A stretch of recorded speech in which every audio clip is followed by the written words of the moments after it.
Hi everyone. Hi everyone. I'm Willow. I'm sure you remember me from previous videos.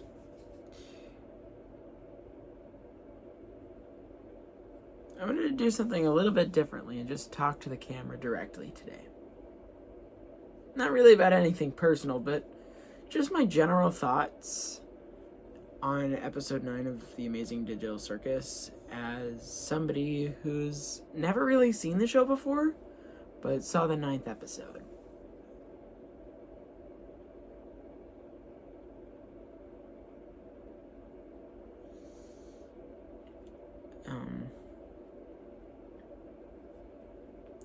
And yeah, I think it was pretty great. I think it was kind of sad how Jax didn't get to be her true self.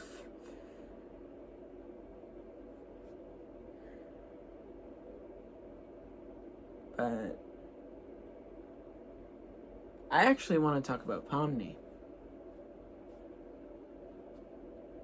Because when you look at Pomni's character development from the start of the series to the end as an entirety, especially when you find out who the real person is, for some reason, I don't know why, but for some reason Pomni's story reminds me of this National Geographic article I read in middle school where there was a girl, I don't remember her name, but she was stuck in like Scotland for an entire summer because of the pandemic like 6 years ago. And she used the opportunity to photograph wildlife. Anyways, I have more videos planned, and this one was pretty short. Just thought I'd share my thoughts on The Amazing Digital Circus episode 9.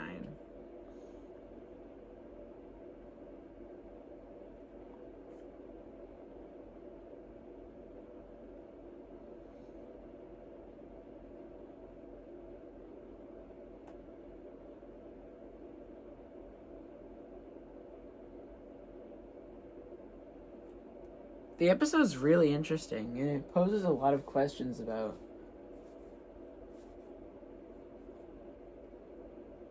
where the circus is going, about abstraction, honestly, and how it might not be permanent. I've seen a lot of videos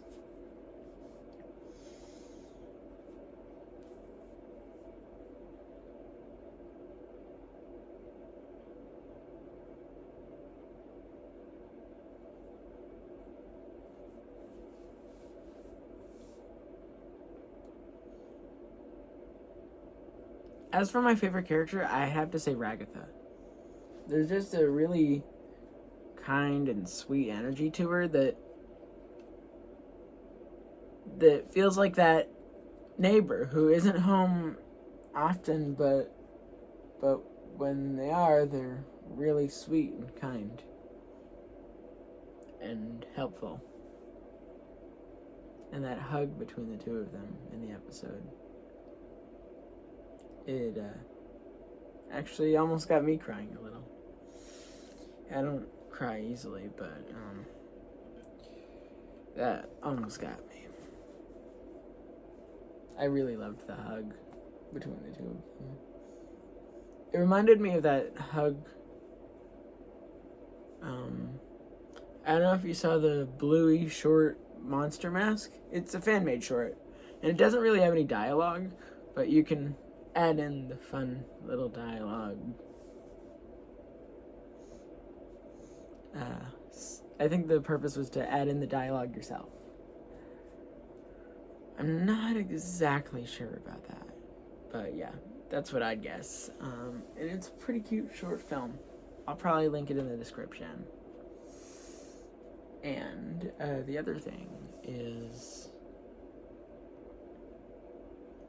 the hug between Jax and Pomni towards the end kind of reminded me of that scene in The Ghost and Molly McGee where where Molly and Scratch hug before Scratch goes back to his human life.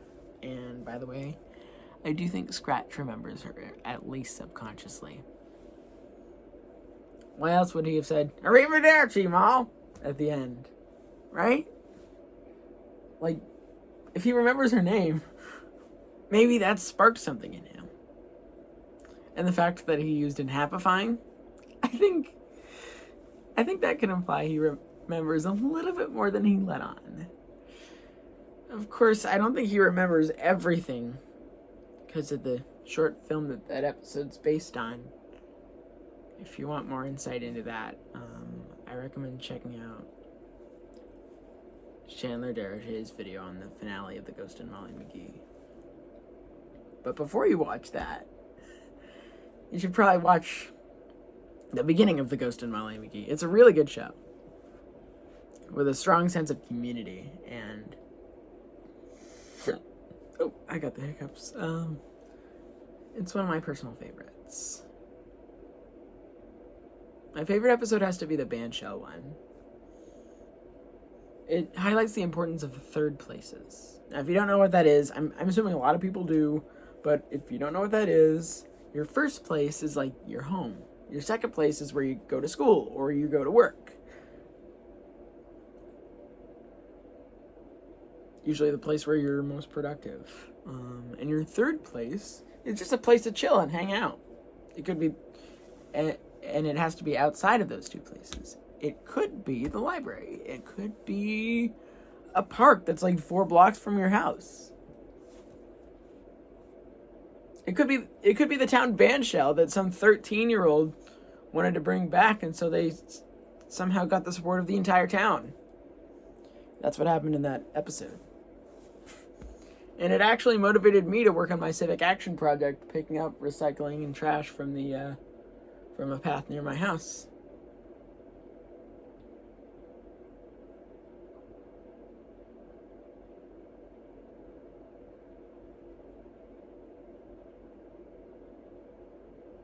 Also, I know I've said it in a community post before, but there's 2 people I want to thank. There's some interests that faded away in recent years that I've finally got back, and these interests, I've started becoming, interested in them again. And these interests are Minecraft and reading. Like, I'm interested in a lot of stuff. Cartoons, public transit, urban planning, cars. But 2 interests that kind of faded away in my teenage years, or my earlier teenage years. I'm 19. Or in my earlier teenage years were my interests in animals, which is starting to come back. But also my interests in reading and my interests in Minecraft. And I feel like the folks who, the 2 people who brought back those interests to me, for bringing back the interest in Minecraft, it's my friend Bethany Browning.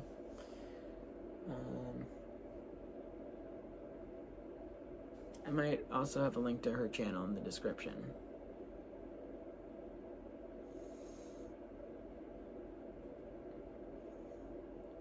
And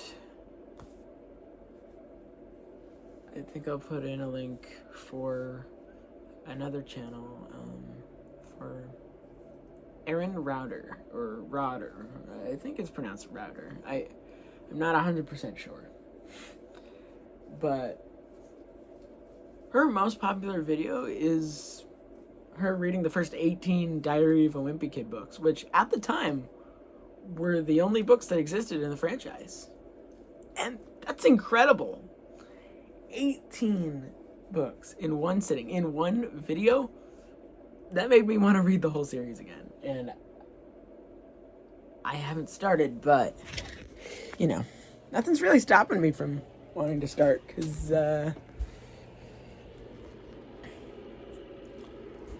Got the whole collection right here. And, yeah, that's all. Just wanted to make a little, channel update video about what's going on. Anyways, I'll see y'all later. Bye.